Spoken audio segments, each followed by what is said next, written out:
Hello, hello.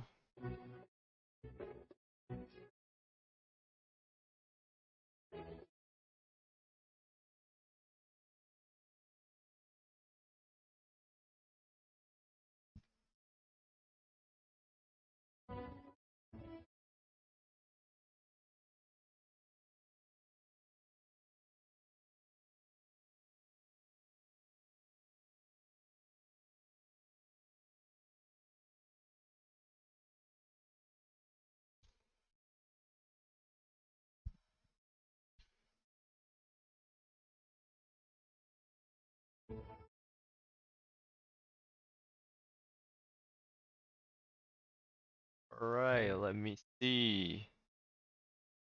Sweet. Alright, so we have the sound now. Was a was a it was a bug, I think. Not sure what happened, but everything works after restarting the stream, so probably not a big deal.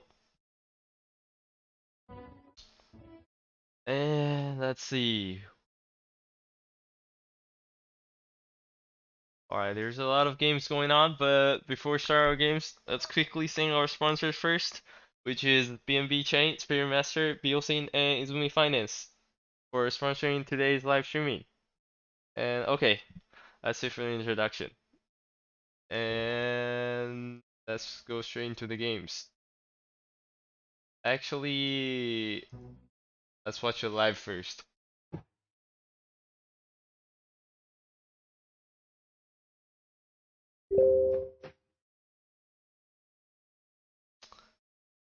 Um,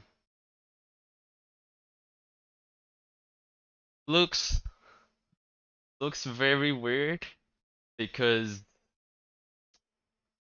both both sides are both sides only have one card left, and it's only mana 5, so there's only been 3 turns. So everyone pretty much play all their cards in the past 3 turns. That's why they only have one card in their hands right now, which is probably the card that they just draw, you know, because you do draw a card every single turn.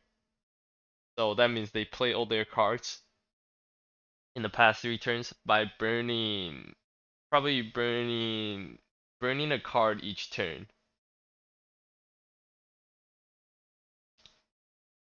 So it's I would say it's a lock game right now. It's all about who draws a better card here. Too late, you have to go and play. Alright. Good luck on your games. And let's see.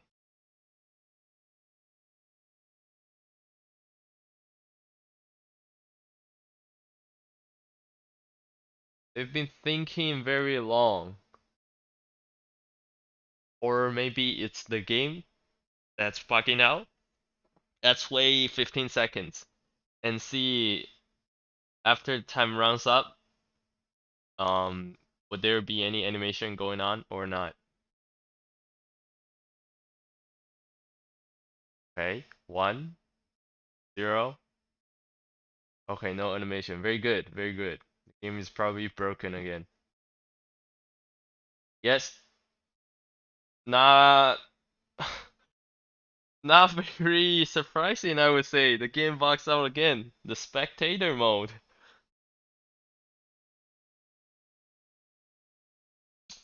It does happen um every couple games, I would say. It does happen every time if you just log in, or I should say when you just enter the spectator mode. It's usually when you just log in or just get into the room and you don't see anyone playing anything. There's still a chance that they are actually thinking, maybe just one of them or both, but most of the time it's just the game bugging out. So that's a game that bugged out. So our chubby guy won his very first game when Rocket Money was on his match point. And let's quickly go through the first two games and see what happened. So Rocket Money is for sure running a lot of late game cards, such as the Sunburned Dragon and Tyrant. Chubby Guy is running a lot of aggro cards, focusing on 2 to 4 mana, as we can see here, 2 and 2, and this one is 3. And the converted, or I should say the ice conversion, is 4 mana, as well as these two gorillas. And now another 2 mana card, so it's pretty aggro. While Rocket Money is going for the late game style.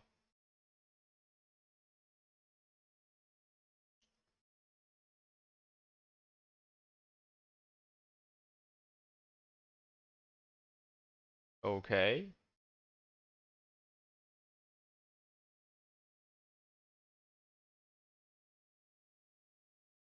And here's the probably one of the, I would say, the most late game card in Chubby Guy's deck.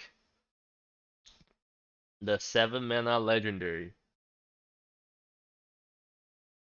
Rocket Money is doing very well here by healing both himself and buffing up the Fat Rat with his HP buffing cards.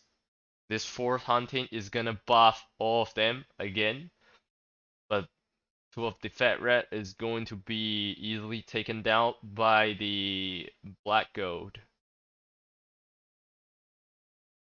But the Burrowing Badger is healing a lot of HP for Rocket Money right now. And Chubby Guy is going to play Ice Conversion and hope it does hit the Burrowing Badger.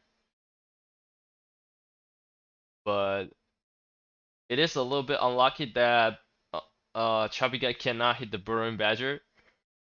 But Chubby Guy did get both of the Ice Corps summoned at the bot row. So that did stop one attack from the Burrowing Badger. But one is not enough. So Rocket Money's Burrowing Badger did carry this game. And let's quickly check out the second game. We go back to the live game. And Rocket Money is looking good here by having three different kinds of 3 mana cards. And what Chubby Guy here is a little bit unlucky. We don't see any of the 2 or 3 mana cards that he got. But he is able to play the level 5 Maki here. And okay, the game disconnecting again.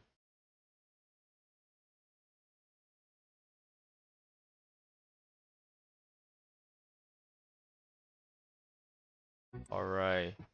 That fourth game was already finished, and I think Chubby Guy won again. So it's actually 2-2. Both of them are in the match point right now. So let's just quickly finish this game and hope the game doesn't disconnect again.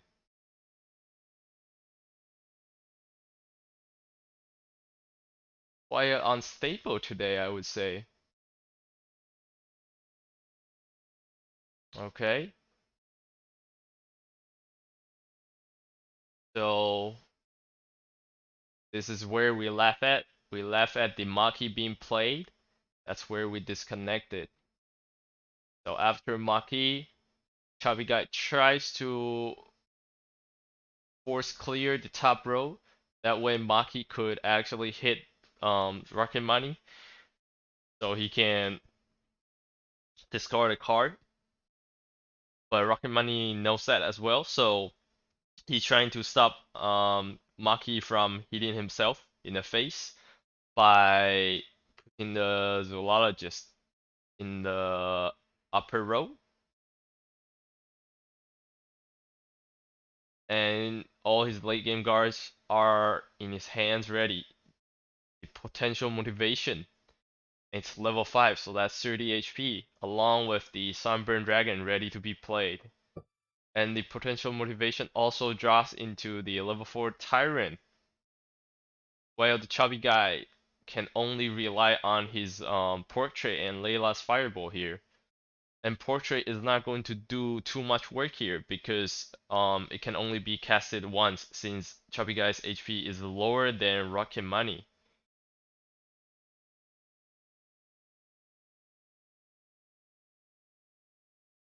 And that's what happened. Alright. The Sunburned Dragon carried the game. Let's see their very last game.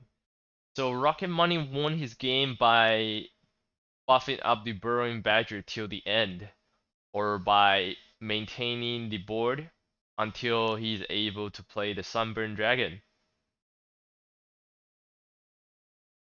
And for the Chubby Guy, Chubby Guy is looking good this game because we do see there is a 14 HP difference, and the HP is looking better on the Chubby Guy's side. But we don't see the unlimited portrait yet. We do see a ice conversion though, where the ice corpse is on the top row. So the best, or I should say the ideal solution to Rocket Money here would be playing Portrait mid row. That way it stops the Gorilla's 10 attack from hitting the face. Because Gorilla is the first monster on the mid row, so it's going to play, always going to attack first before the other two. And that's what Chubby Guy is doing right now.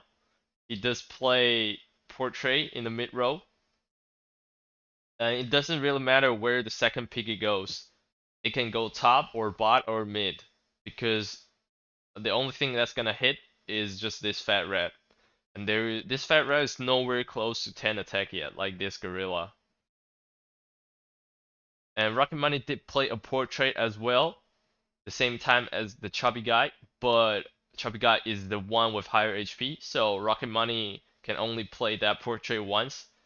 As we can see here, there's no more portrait from Rocket Money, but there's another portrait from the Chubby Guy. And we can expect Chubby Guy to play the portrait again next turn. So the HP is looking really good on the Chubby Guy. And the Maki has 5 HP, so it's able to tank 1 hit from the Zoologist. So I think Chubby Guy's plan here is to save Magi and hoping that 2 piggies from the portrait will be summoning both bot row. Okay? But he draw the general, so he's trying to save the Maki by playing the general. And Rocket Money doesn't want to risk that Zoologist plus the Gorilla cannot take down the Maki, so Rocket Money play the Force Hunting, take down the Maki here. But the General did take down the Gorilla, and is perhaps going to take down the Zoologist next turn as well. And we do see another portrait being played here.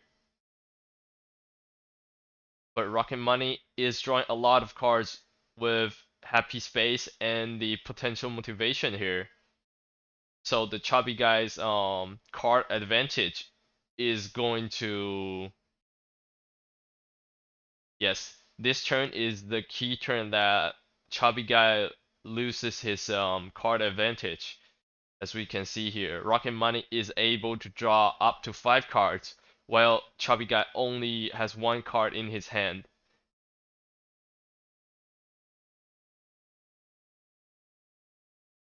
And the card difference plus the HP difference is too much for the Chubby Guy. So that's an surrender from the Chubby Guy to Rocket Money.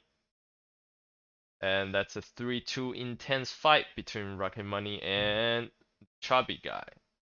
So congratulations to Rocket Money for advancing into the top 32. And I think we missed. Let's see, we saw the first game, we saw the second game. I think we missed the fourth game. Well, let's check out the fourth game.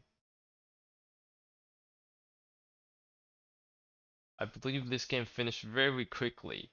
And since the game finished very quickly, I think it's the Chubby Guy being really aggro here. But we do see AoE fire here.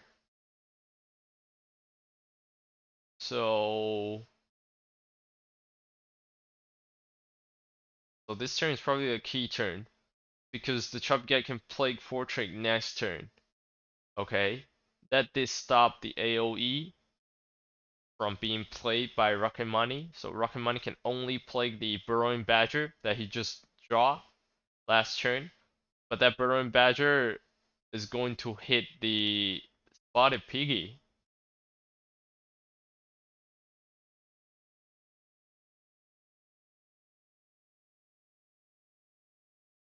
Okay. And the Ice Conversion hit the Happy Space, and the Piggy killed the Burrowing Badger.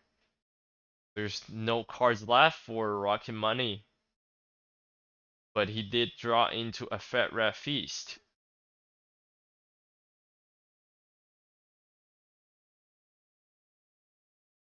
And the Sailor is spawning at I would say unfortunate spot. Got instant wipe out by the Magic Storm. Alright, and Rocket Money thinks he cannot deal with the board because there's no way he can deal with the unlimited portrait as we can see here along with the legendary when he only has 2 red and a happy space. So it was looking good for Chubby Guy for 2 games, but Rocket Money was able to flip the table in the last game. Alright. And let's see. This is the 3-0. Okay.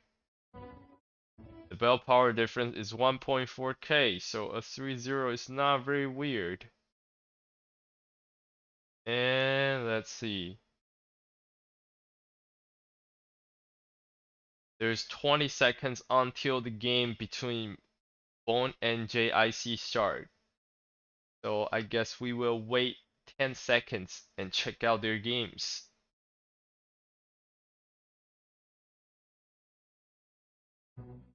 Alright, 3, 2, 1, here we go.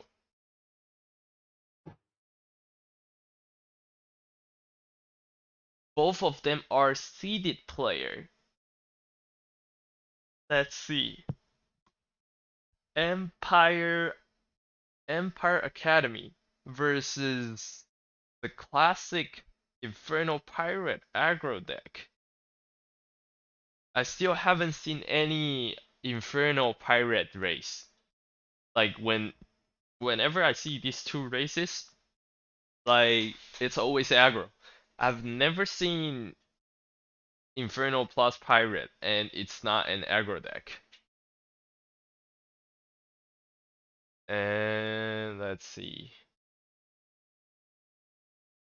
Bone is running a mixture, I would say. His deck has always been a mixture of early game plus late game. The pro part of this type of deck is that it is able to fight against any type of deck. There is no real weakness, but the con is that this type of deck is not really good at anything. It's not like the control game is a lot stronger in a late game than its early game. And it's also not like an aggro deck that you can give the opponent a lot of pressure in the early rounds. So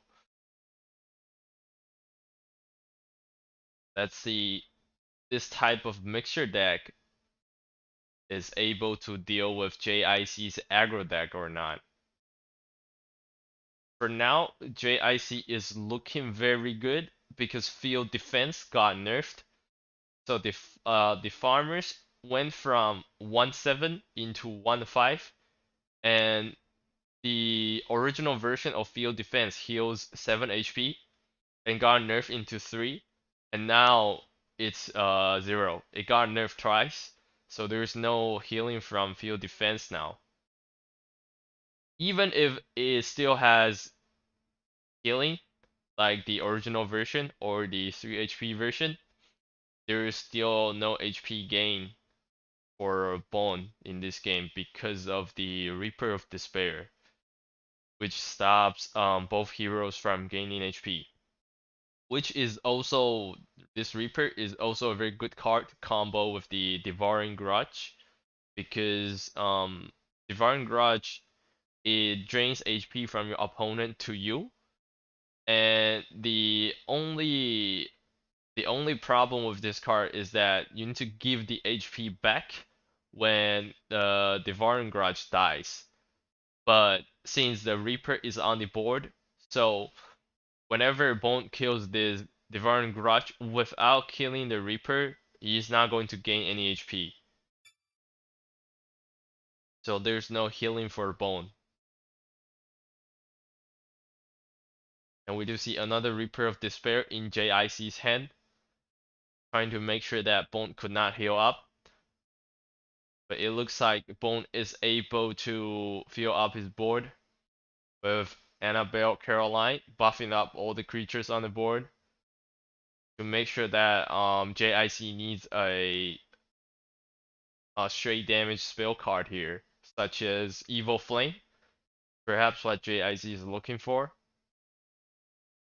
Evil Flame would be a good card that has a, I would say, if this card is not reinforcement or any card like that, is simply a creature, then 𝙂𝙖𝙢 has a 66% chance to win here if there is a Evil Flame in his hand, because another card is field defense.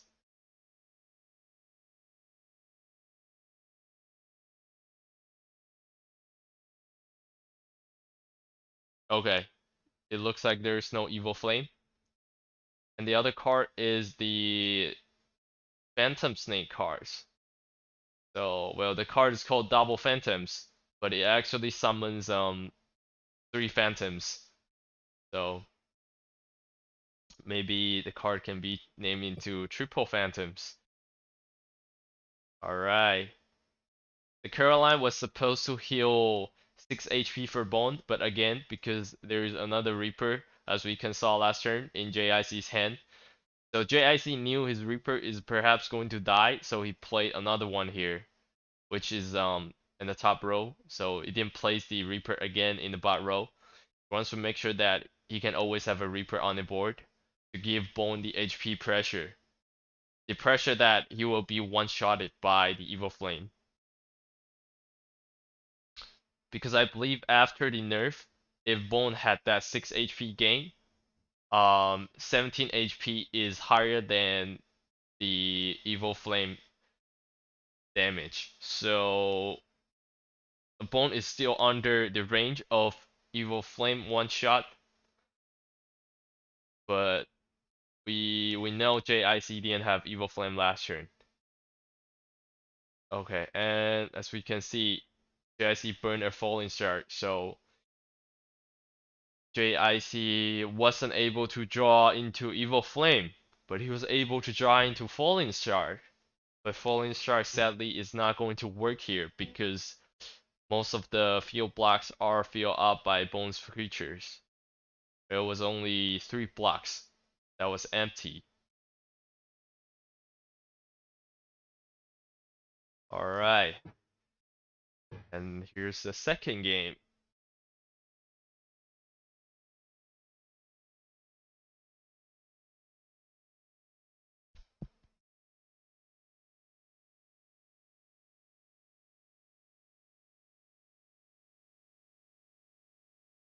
Okay, I hope the game is not bugging out again. Otherwise, I will have to go out and come in.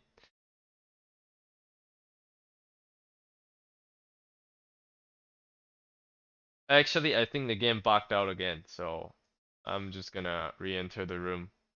And yes, I am right, the game did bug out again.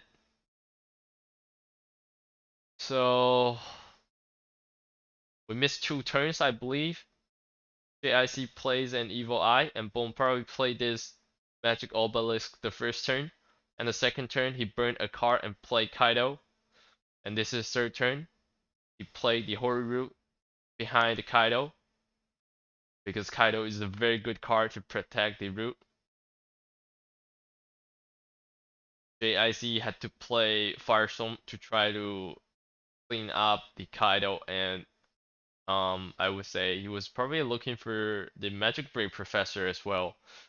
But Bone was not going to play the Professor. Going to straight up raise up the Hoary Root.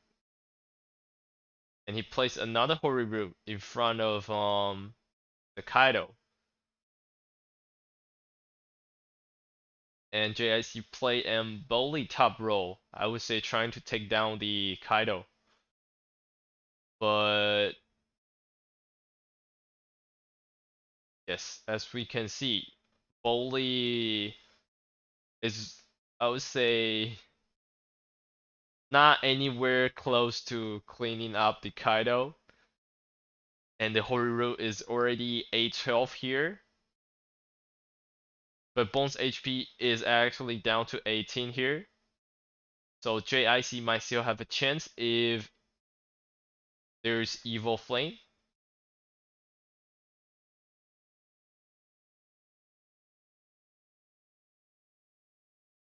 So there's 21 damage here.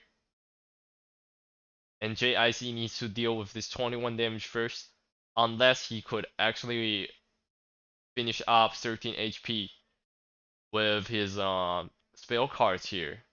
Which is very unlikely, I would say, because Bone is probably trying to stop it mid-row if he has any creatures. But it looks like only Hymn of Light.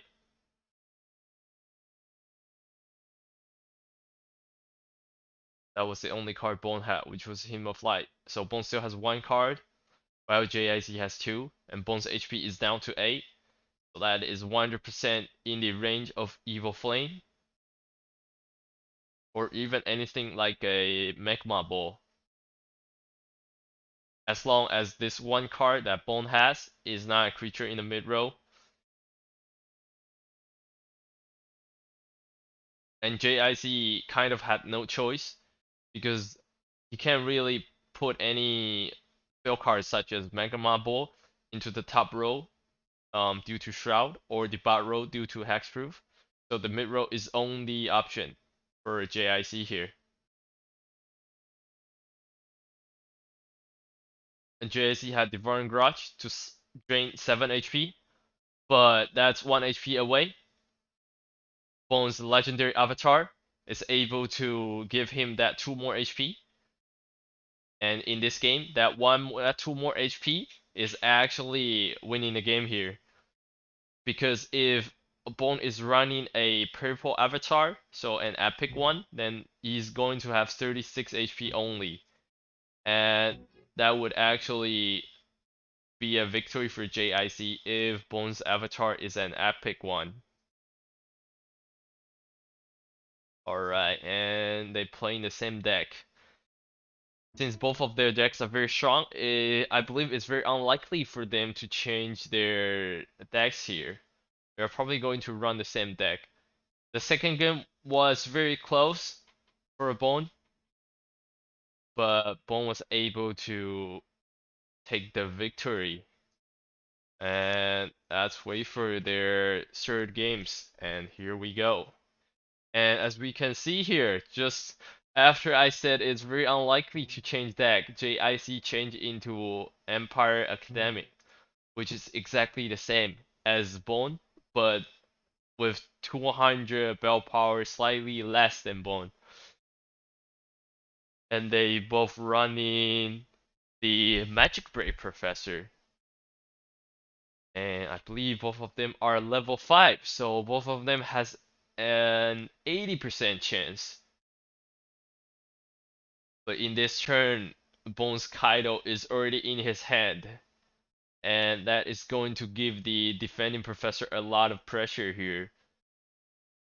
The professor is being silenced, so it's simply a 2-1 normal card without any special effect.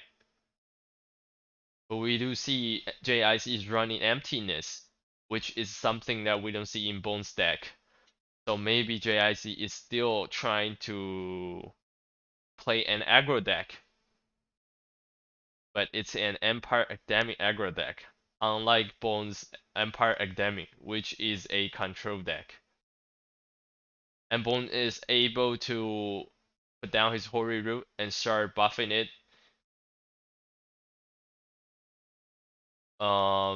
The only disadvantage for Bone was that he only had 2 cards, while 𝙂𝙖𝙚 had 4. But the card advantage is not going to help 𝙂𝙖𝙚 here, because Hoary Root is something that you need to deal with as soon as possible. So even though 𝙂𝙖𝙚 has 2 more cards here, the Caroline plus the Hoary Root is a big problem for 𝙂𝙖𝙚 to deal with. I would say it's quite impossible to deal with Bone's board right now. As we can see, 𝙂𝙖𝙚 kind of give up the top row and trying to raise up a smart Sphinx in the bot row. It did draw 2 cards for 𝙂𝙖𝙚 and clean up the Magic Break Professor, but Bone also used last turn to place a Mila on the field here. So this Mila is going to copy any kind of spell cards from 𝙂𝙚. And since Bone has 42 HP, it's very unlikely for 𝙂𝙚 to one-shot Bone without Bone being able to play whatever magic card he copies from Mila. So it kind of stops 𝙂𝙚 from playing spell cards here. But if 𝙂𝙚 plays only creatures, it's very hard to deal with the Hexproof Caroline and the super buff Hoary Root.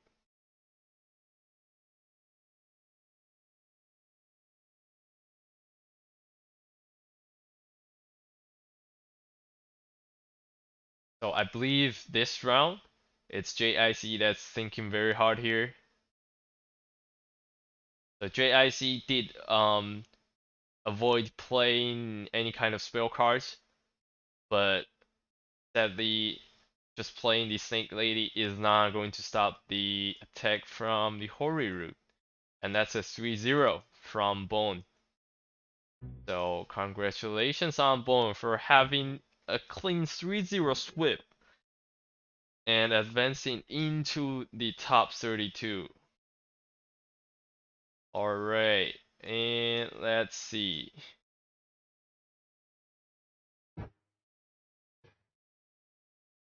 Here's the Empire match. It's a match between whether Empire should go with Zen or Empire should go with Rough Rock.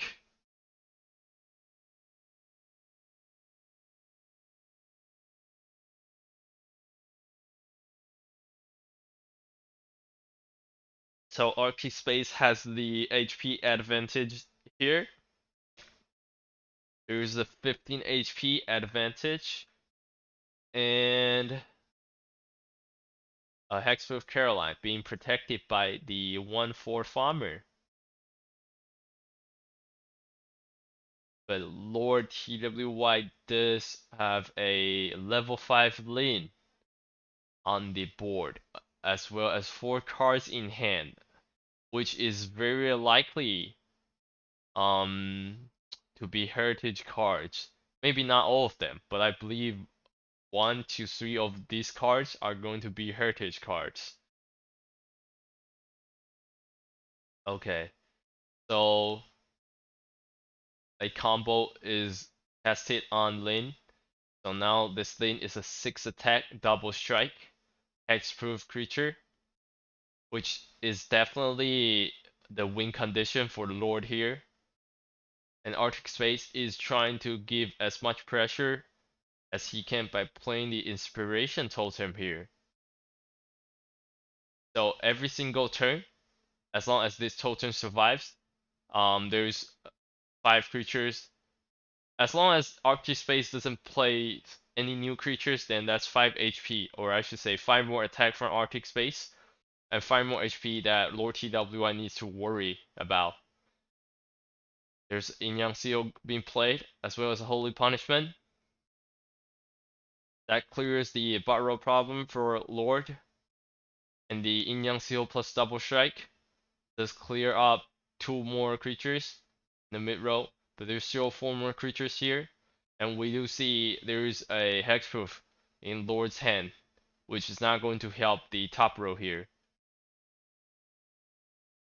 But Arctic Space is out of cards as well, so there's only 1 card, which means Arctic Space, if there's no Pitch Festival or any kind of cards like that, then he needs to play whatever cards he draws in every single turn.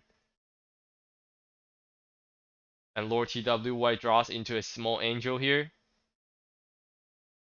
which is able to tank 2 hits from both the farmer and Caroline. But the Templar Protector is able to lower the HP down to 4, and yes, even if this card is a clean sweep, that is not going to deal with both top and the bot row. So Lord kind of had no choice and has to FF.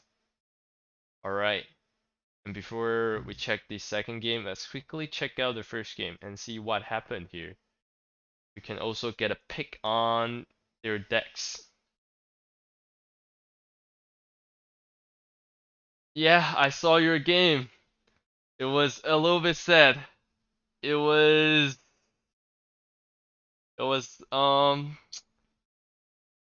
in terms of score, it was a clean sweep, but I think you had a chance the second game.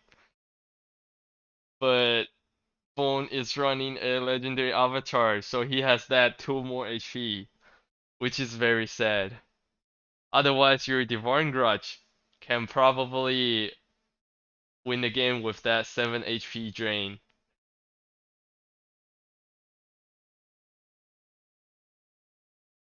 Okay, everything looks very good here for Lord. There's a Caroline and a First Strike Annabelle until this turn. Lord kind of had no choice but to burn the Master in Seclusion to play the Angel. Otherwise, he would have been dead because of the attacks, or I should say the total attack of the board creatures.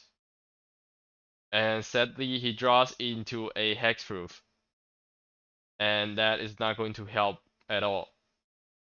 I would say Hexproof is not a very good card in his deck, as we can see. The first game and the second game, both of the games, the Hexproof is not really doing the work here. So Lord TWY decided to change his deck into the Zen Inferno, which has 10 more bell power than his Empire Zen.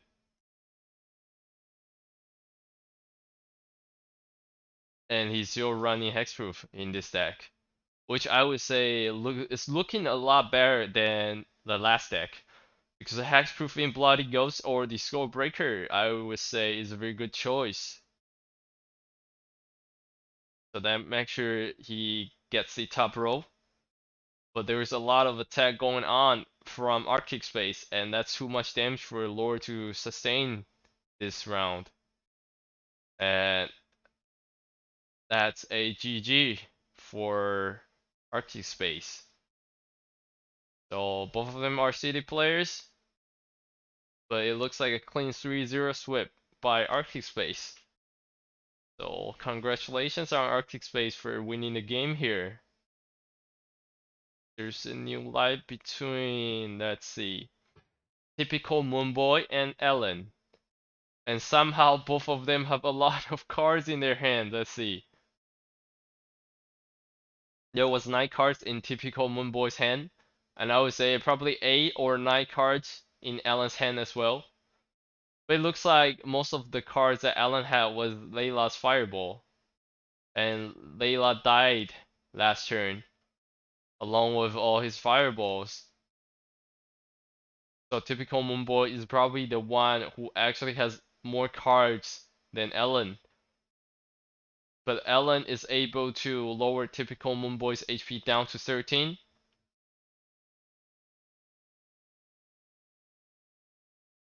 But typical Moonboy now has a Slate Lady at the mid row, the back of the mid row.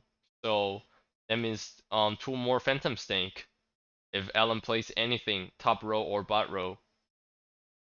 And typical Moonboy can still play Portrait or Falling Star here. And Falling Star is a level 5 one. So that means there is 16 damage, which means if Ellen plays nothing, that's a one shot.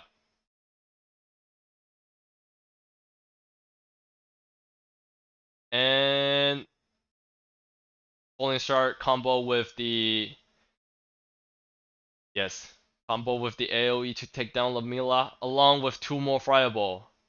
So that's 26 damage by spell cards from typical Moonboy. And 26 damage in a turn from spell card is too much for Ellen tank. And as we can see, typical Moonboy has a 4.19k spell power deck when he's only running a purple avatar.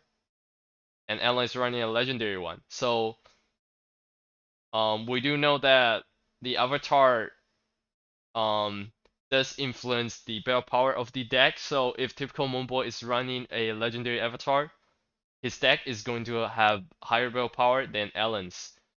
So even though both of them are running Pirate Academy, we can say that typical Moonboy's deck has a higher battle power than Ellen's.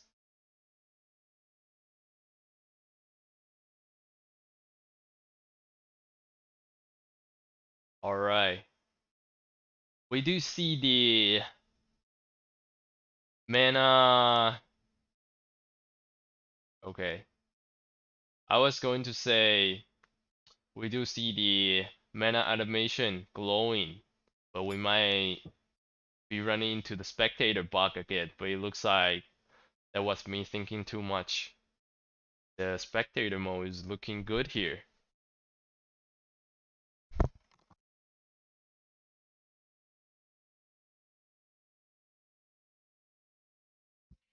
Alright, that's a level 5 or level 4? Level 5 Ocean Storm. Perfect. Perfectly played. So, level 5 Ocean Storm into a Hoary Root, I would say really nice idea.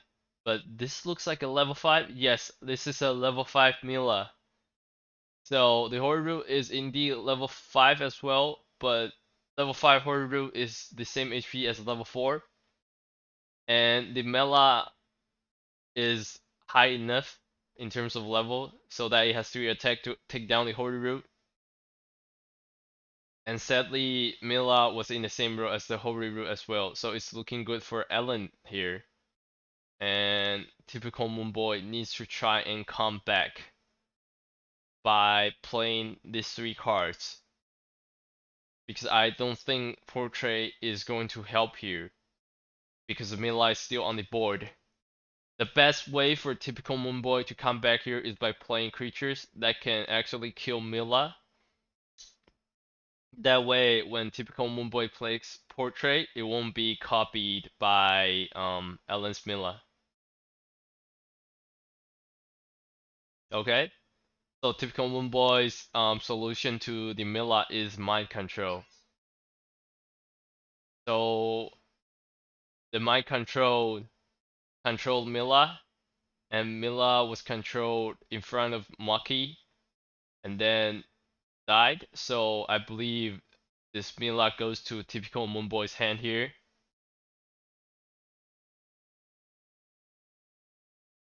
Alright, so typical Moonboy now has 5 cards, while Ellen only has 2.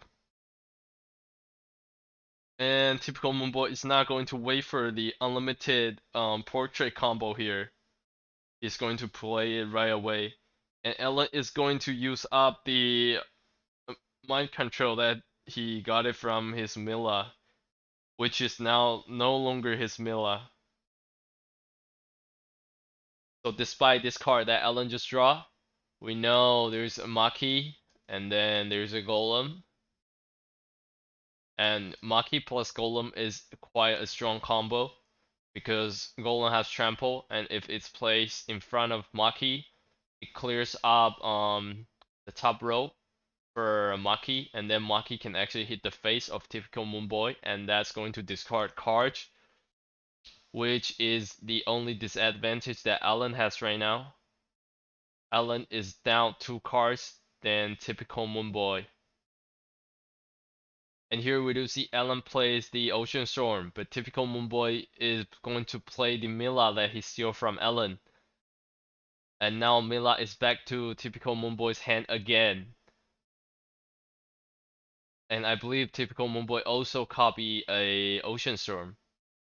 So this is Ocean Storm and Mila, Ocean Storm, Mila, and then one card that he just drew last turn, and a Layla.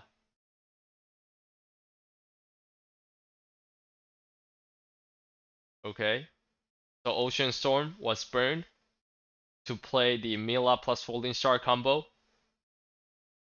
and this is quite a good combo because Mila is going to copy the Falling Star.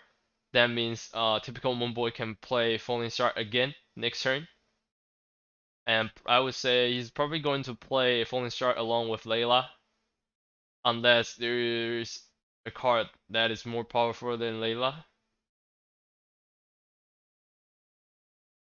And yes, that is Layla plus the Falling Star combo. But Alan drew into the Mind Control. And that Mind Control is going to steal Mila away from typical Moonboy. Or I should say steal back his Mila.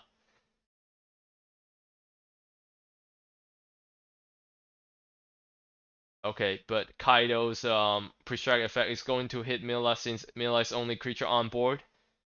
And that is going to kill the Mila, but Mila is now back to Ellen's hand, and typical Moonboy's Layla is dead. This is a very intense fight, I would say, between Ellen and typical Moonboy.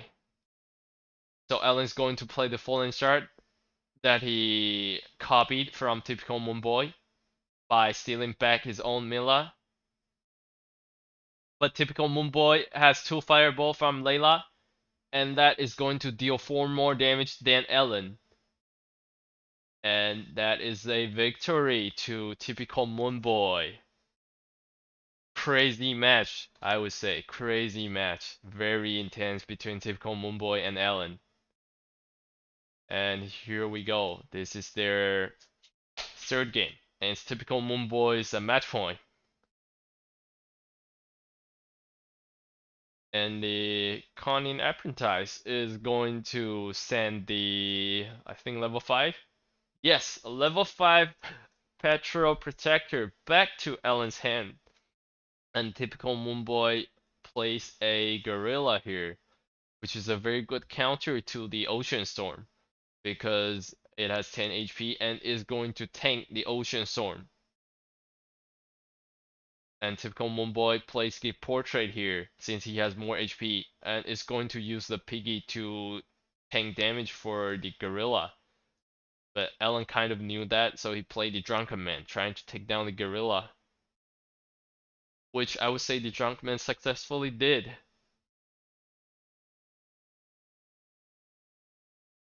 Alright, but typical Moonboy can just play the unlimited portrait here. And Ellen has a level 4. Okay, level 5 Bully, which summons a 3/4 seller that is going to take down the piggies. Alright, but the Bully is also down. So the seller is going to be the only seller that will be summoned by Bully since Bully is dead now. And there is a 20, let's see. So actually, let's see, the HP difference is now greater than 30. It was only at 29, but now it's 30. Actually, no, it's more than 30 now.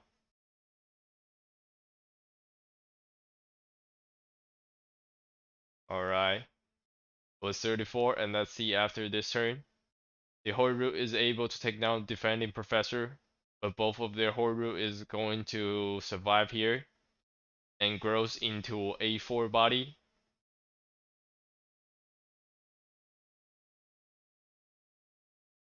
But typical Moonboy has this one more piggy advantage, as well as the unlimited portrait advantage. And besides those two advantage, the most biggest difference here is the 40 HP advantage, which was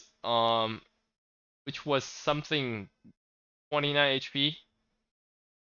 So typical Moonboy is slowly expanding his advantage here. And now Ellen lost his Holy Root while typical Moonboy's Holy Root is still alive. And there's nothing Ellen can do but to surrender. So that's also another clean 3-0 sweep by typical Moonboy. Alright, so congratulations on typical Moonboy for advancing into the top 32.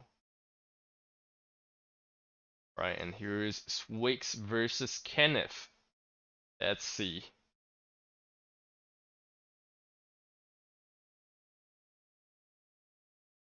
Okay, the bully is doing the work, summoning the seller on the top row, and then the pre-strike effect also so that's a level 5 envoy. So the bully's pre-strike effect is able to give that last damage to finish up the envoy, but Weeks is able to pull out the Reaper of Despair that has 6 HP, which is able to tank the pre-strike effect from Bully plus his Sailor.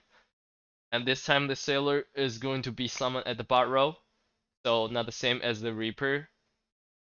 And also the level 5, I think. Yes, level 5 recruiting. Also summon 2 corps to protect the Reaper. Actually, the back one um can't really protect the Reaper, but it did block the bullet from Bully, so it kind of saved the Reaper. Because if there's no recruiting, then the bullet is going to hit the Reaper.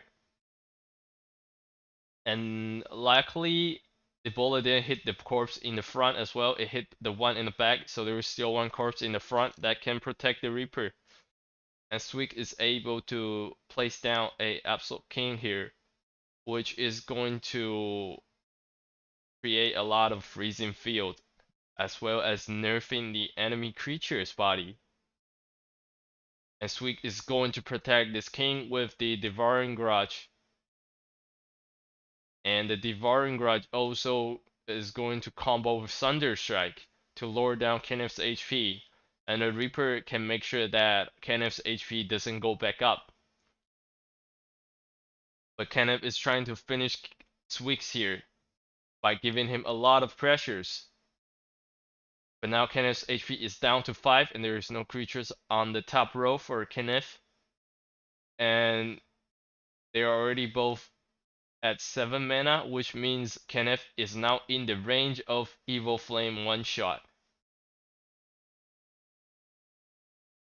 Alright, but Kenneth is able to pull out a Holy Punishment that kills the Divine Grudge, which is going to give 7 HP back to Kenneth.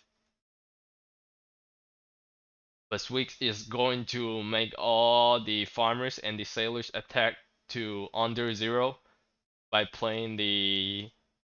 I believe Swix lost some HP, so it was probably not a level 5 Ice Age, but the Ice Age was strong enough.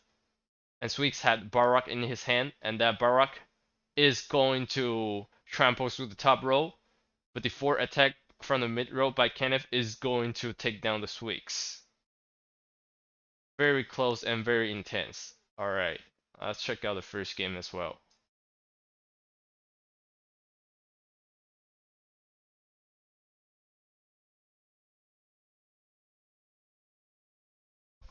Alright, very classic. Starting with Bully, just like the second game by Kenneth. And let's see. After the Bully died, Kenneth is going to play the Drunken Man instead of playing Caroline right away because the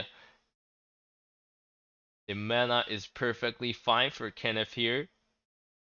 Can play the 3 into 4. But the problem is that Caroline cannot 1v1 solo the Winter Fighter here. But Kenneth is running the new card Selling Faith, and that is going to discard all the cards for Swix. So now Swix can only play whatever he draws in, while Kenneth still has 3 more cards. But it's also looking good for Swix because Devouring Grudge is a very strong card to play last turn. But Kenneth has a Ocean Storm, and that is going to clear the top row and lower Devouring Grudge HP down to 1. Or say down to 4, and the farmer has 3 more attacks, so that's going to decrease the Devouring Grudge HP down to 1. Okay, and that's not enough to take down Weak by Kenneth. And Swig's Infernal Butcher luckily clears the last creature on the bot row for Kenneth. But Kenneth is going to play the Judgment Day here. And the Ice Conversion summons the Ice Corpse first before Judgment Day procs. So Judgment Day procs after the Ice Conversion, and that is going to clear up the Ice Corpse from Ice Conversion by Swix. So that's 2-0 for Kenneth, and this is going to be the match point for Kenneth. Swix is looking for his first win here by playing 2 Ice Conversion into a Devouring Grudge. But Kenneth's Gorilla is looking like a, I would say, 2-shot pressure for Swix. And there's also a Piggy at the bot row, so Devouring Grudge can't really hit the face. In fact, it's going to heal Kenneth by killing the Piggy. And as we can see, Kenneth already did his the first shot of the 2-shot pressure. So now this turn is when Swix needs to deal with the mid row, otherwise he would have been dead. Okay? So Swix is going to answer the Gorilla and Templar Protector with the level 5 Death Roll. And the Death Roll is going to take down the mid row, and the Devouring Grudge is going to clean up the bot row as well. And we do see Evil Flame in Swix's hand, but Kenneth still has 33 HP while Swix is down to 5. So Swix needs to deal with this Angel first, because it's not only going to one-shot Swix, but it's also going to heal Kenneth up. So Swix needs to make sure this Angel doesn't hit his face. But we do know Kenneth is running Holy Punishment, so Swix needs to think about whether he's going to use Evil Flame to clear up this Angel or not. Because Holy Punishment is indeed a problem. So Swix decided to clean up the small angel with the Infernal Butcher. Even though there is a chance that Inferno Butcher hit the Lina. But that was a 50-50% chance, so it actually still hit the small angel. And Lina is going to stop Death Roll and Devouring Grudge from attacking this turn. But Kenneth is going to start using the Unlimited Portrait here when he brings out all the cards from Swix. And Swix is trying to make sure Devouring Grudge doesn't die, because he needs the 5 attack from Devouring Grudge, and also he has 7 HP from Kenneth. But Kenneth is going to take down Devouring Grudge with Caroline, and Swix cannot deal with this much HP. So it's a victory of Kenneth's control deck, a clean 3-0 sweep. And as we can see, the build power difference is different every single time from Swix. So this is 3 different types of deck from Swix, while Kenneth is running the same deck. So Kenneth's same deck has beat 3 types of Swix Inferno Frozen deck. A very clean sweep by Kenneth. So congratulations on Kenneth for winning the game and advancing into top 32 here. Alright. And here's another Empire match. But this time it's not about Zen. This time it's not about Zen or Academy. It's about Frozen Empire and Pirate Empire.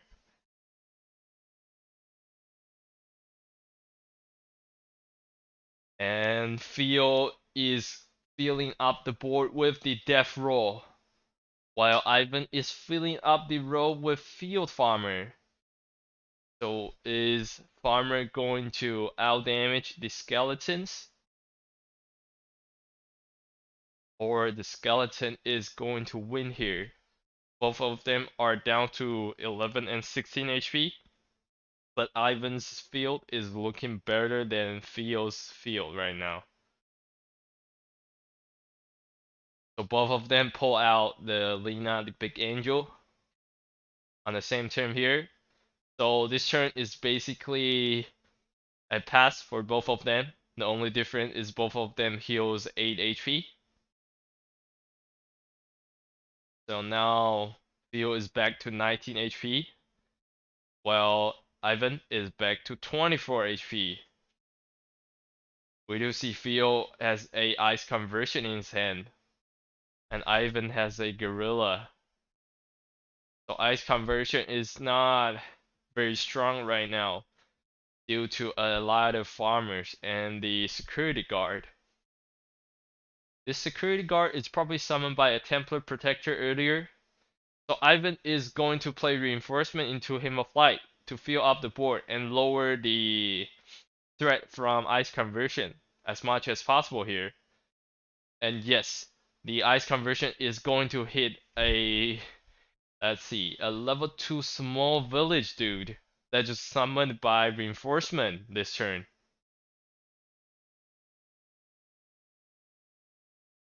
Alright, and Lina, the Big Angel, is going to be taken down by the farmers.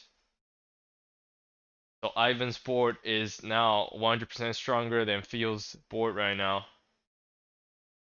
Theo's only advantage here is it has 1 more card than Ivan. But Ivan's board is way too much stronger.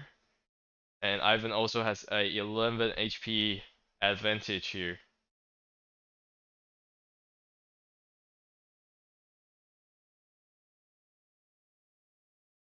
Alright. So it looks like Theo is trying to see if he can flip the table here by playing this level 5 Ice Field. Roar. So this is a lot of rolling cards from Theo. The Death Roll and the Ice Field Roar. But Ivan is able to clear up every single creature on Theo's board, while filling up his very own board. even though some of the frozen ice blocks is going to lower the farmer's HP, but that's not a very big deal since Fio's HP is down to 8. And there's almost no way for Fio to finish Ivan here. Alright, and Fio is going to play an Ice Mountain here to extend the turn from round 9 to round 10. But Ivan couldn't play any new creatures on board since the board are Fio up, so he played a Hymn of Light. And that Hymn of Light made the table flip even more impossible for Fio. But it looks like Fio is still trying to struggle here and look for a way to maybe flip the table. And his solution here is the Winter God. And the Ice Mountain is going to take all the damage from the top row. So no damage from top row is going to hit the face. But there is exactly 8 damage from Ivan's mid row to take down Fio. So the Winter God had no chance to drain the HP here. So the first victory goes to Ivan. And they have the exact same battle power as well, which is quite interesting. And that's wait for their second game.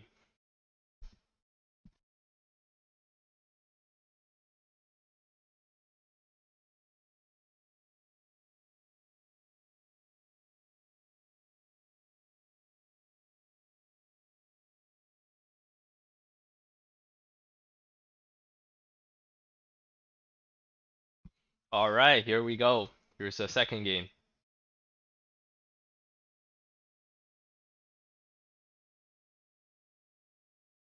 Okay.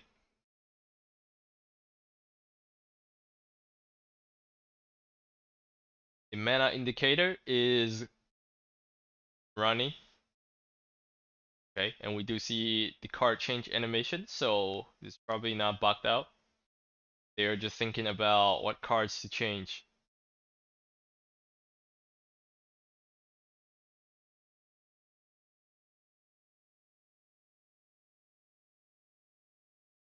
Okay, so this is a very typical start, which is pretty much the same as their last game.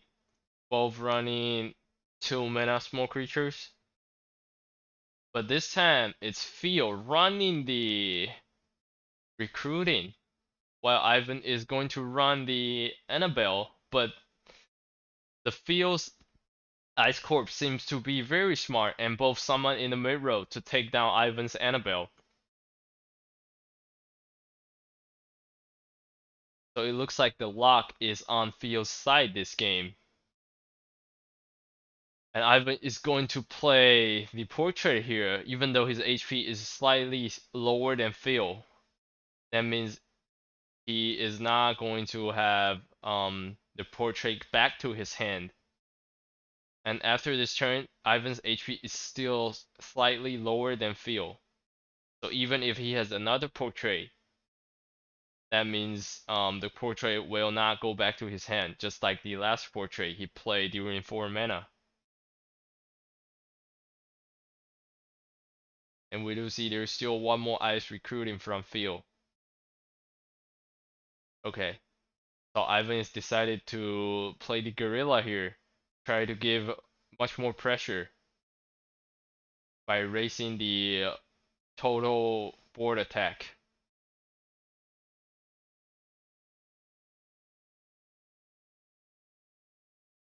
And there is 3 creatures on Ivan's field now, so the gorilla is able to move for sure.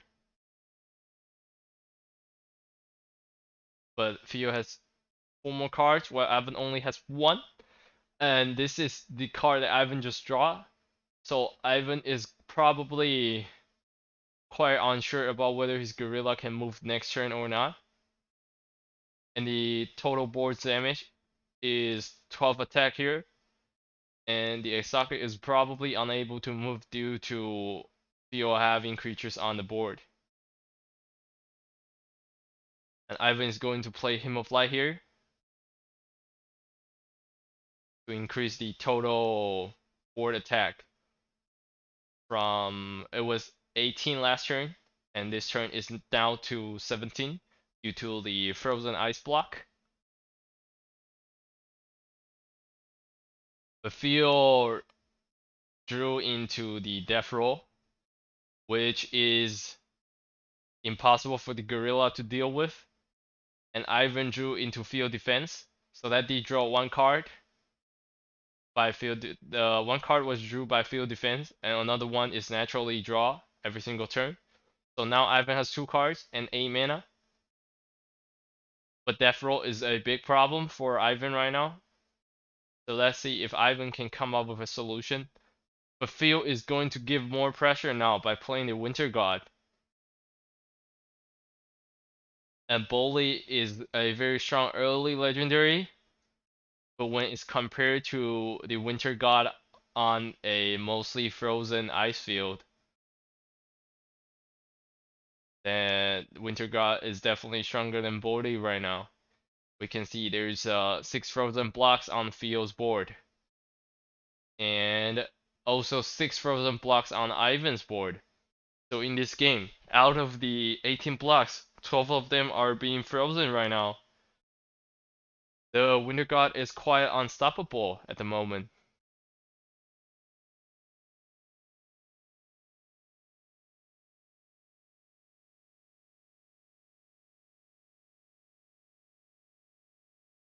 Okay, and here comes the Ice Roar in the mid row to separate the damage into different rows, and that's enough to take down Ivan. Alright, so that's a 1-1 between Ivan and Phil. Alright, very intense between Ivan and Phil, and let's wait for their third game.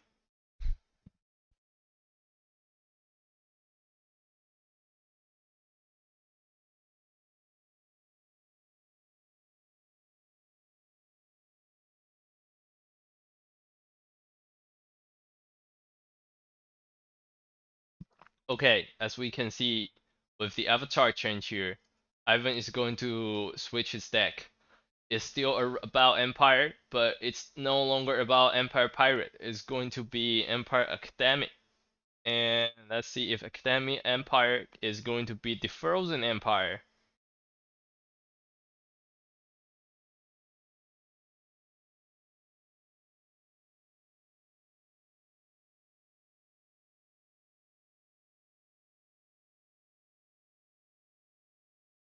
Okay.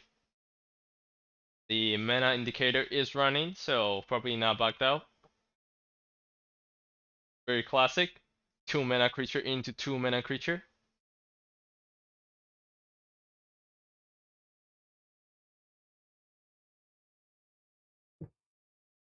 And Ivan is going to burn his holy punishment here.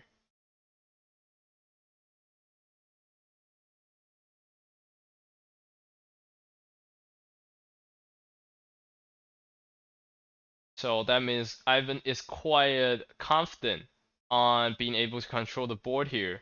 So he doesn't really need the holy punishment. He's going to control both top, mid, and bot row with his creatures.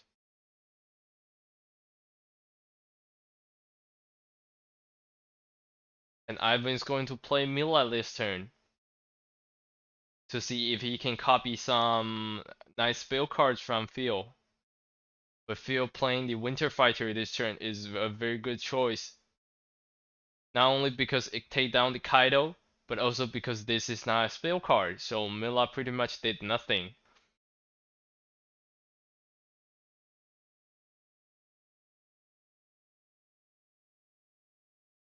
So last turn was looking better on Phil's side. And Ivan is trying to come back here by playing Caroline to stop the Winter Fighter. But Caroline is not able to solo Winter Fighter here.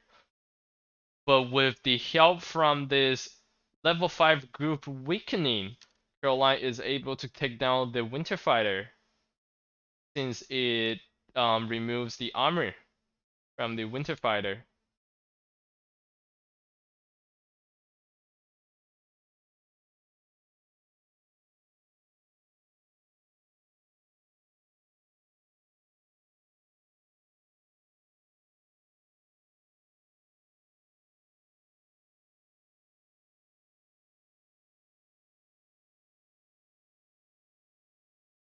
Alright, a lot of spill cards being copied by Milla. And a field defense, which is also copied by Milla. And we do know Ivan is perhaps running Hymn of Light because he had Hymn of Light on his Empire Pirate deck. So very likely for him to buff up all the farmers here. And Theo is still trying to draw more cards and see if he can find a solution here. But Ivan is already buffing up all the farmers while Theo is still looking for a solution. And that Hymn of Light is also going to be copied by Milla again, which means Ivan can play Hymn of Light again next turn.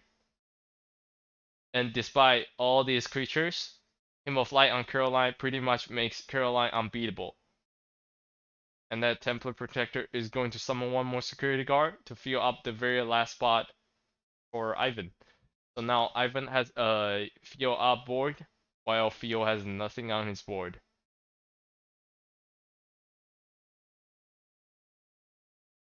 We can easily say Ivan is going to spend 4 mana on Hymn of Light here.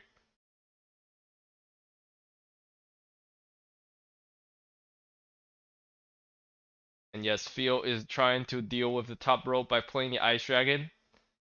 The Ice Dragon is looking really big since it has 18 attack, but that is not going to penetrate through the top row. It is able to kill the Caroline, but that's it. And the damage from mid row and bottom row is going to take down Theo. And that's a win, or I should say that's the first win of Ivan changing his deck. So maybe Ivan thinks this Empire Academic is better against Empire Frozen compared to his Empire Pirate. And let's see if the fourth game Ivan is going to be able to take down the victory from Theo with his Empire Academy deck. Let's see. Waiting for their fourth game. Or maybe Theo is going to change his deck, we don't know.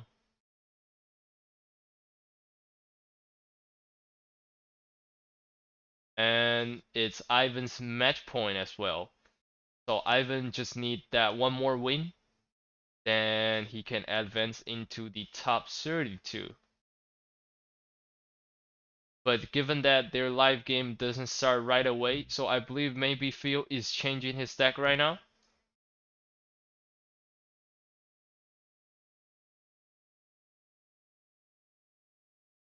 Alright, let's just patiently wait for the fourth game here.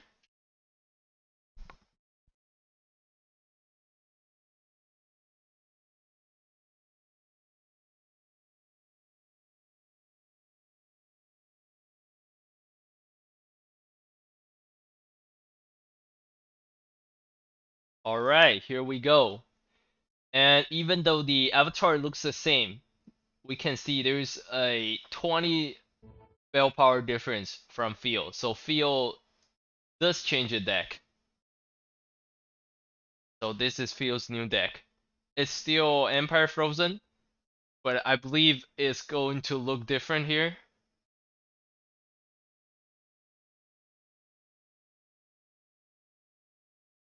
Alright, and they're thinking about what cards change. And Phil changed 3 cards.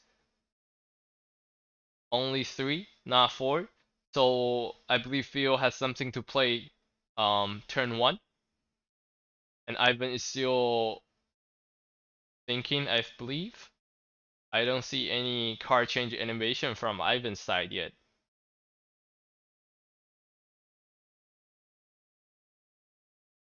Okay. So Ivan is going to start this turn with the Magic Break Professor. And that's going to silence the Envoy.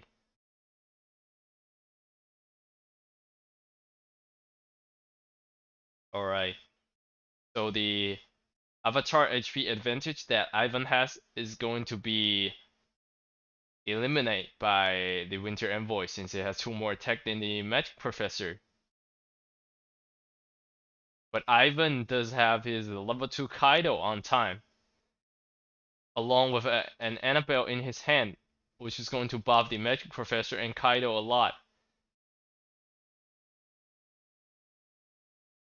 And we can know Theo has a Deathless Spirit here, which is level 4.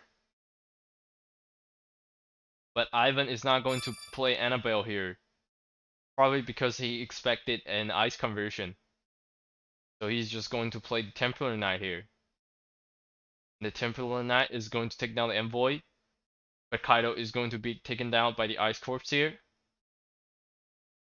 But the Magic Professor is going to take down the Ice Corpse after Kaido blocked the damage.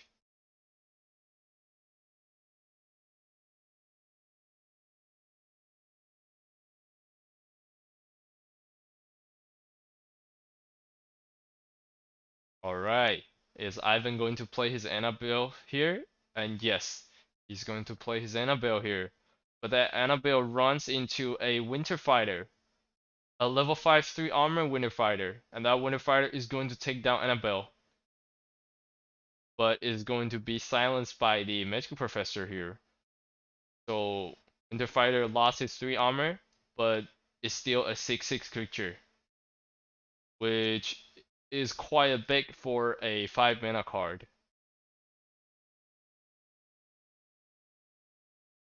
And Theo is still not going to play his Deathless Spirit, even though it has been seen by Evan for quite a while here.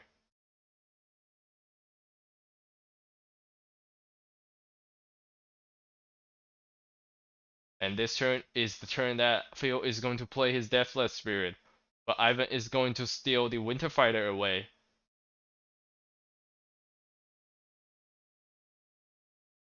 And the Magic Professor is finally dead here. And the Deathless Spirit is doing his work by keep reviving.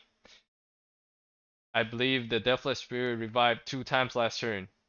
But I think I saw a silence, so the Deathless Spirit is probably going to be silenced this turn.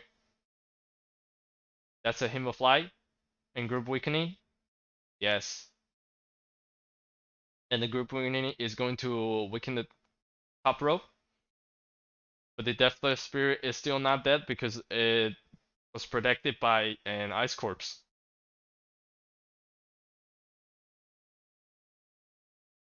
But it's only a 1/1 that has no special effect right now.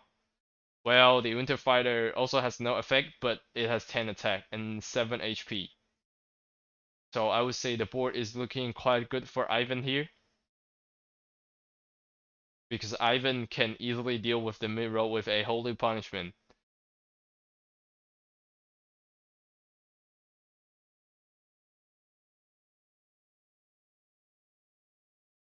But if Theo has 8 mana and both of these cards are Ice Conversion, then he could easily flip the table and made his board feel with 2 more Ice Corps. And even if Ivan play Holy Punishment here, it's not going to really, I would say, counter double Ice Conversion play. But we don't know what cards are in their hands right now, so all of these is just a third person point of view guess.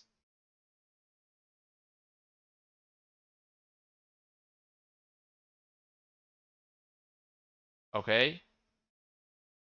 And our guessing are, I would say, in the wrong direction, because both of them are not going to play any spell cards here, but legendary cards. And Theo pulls out the Winter God, and Ivan pulls out the Vampire. But the Vampire didn't steal the Winter God away, otherwise it would have been the GG for Ivan.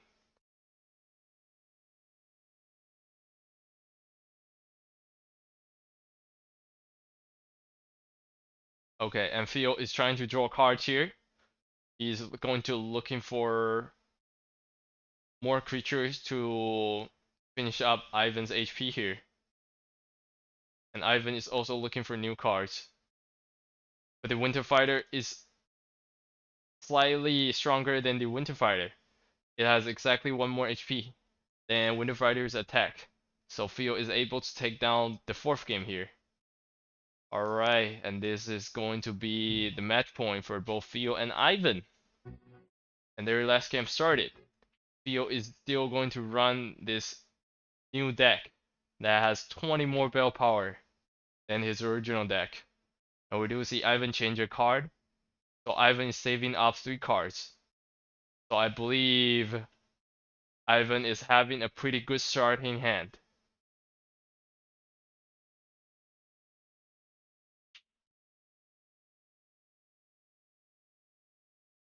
Alright, a very classic start. Both of them playing a 2-mana card.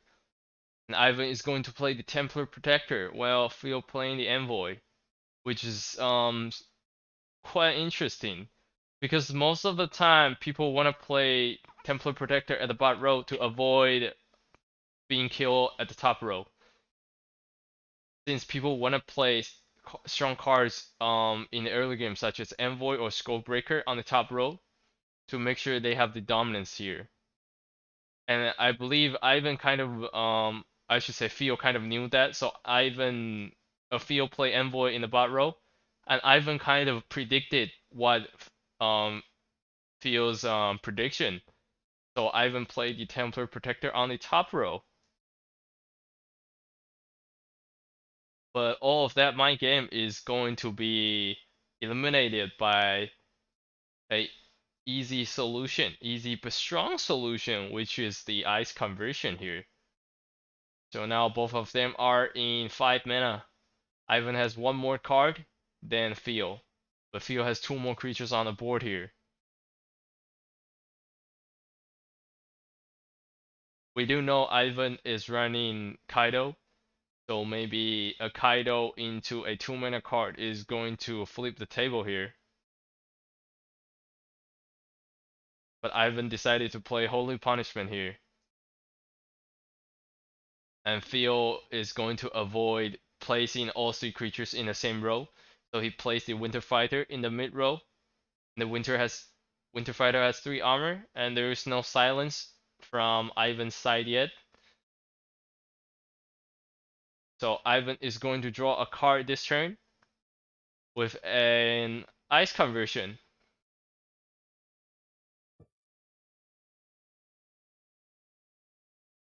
Okay.